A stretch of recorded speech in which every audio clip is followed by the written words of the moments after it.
Бұл жерде бұл Абу Ханифадан кейде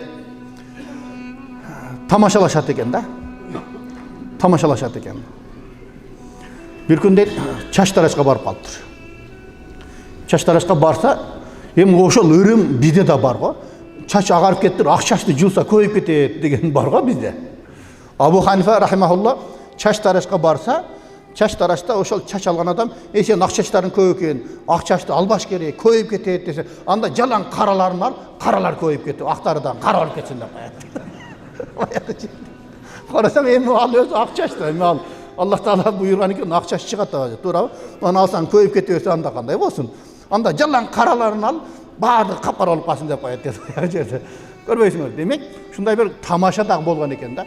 Бізде болса міне, ошол дин жолға түскелі болды, бір жол серьезный болдық қой баяғы жерде. Тамашалашпаш керек, анан жылмайбаш керек деп эле бір жолы бүт дүниені қап-қараға қылып салат қой баяғы жерде. Жоқ, андай емес. Кішкене пайғамбары деле мисалы тамашалашқан ғой. Білесіздер ме?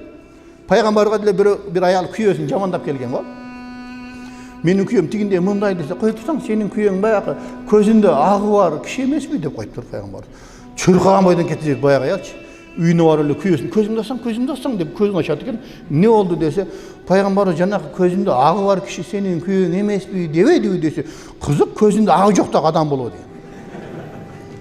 Көрмейсіңдер. Демек, пайғамбар тамашалашқан, бірақ бар нәрсені айтып тамашалашқан да баяғы жерде.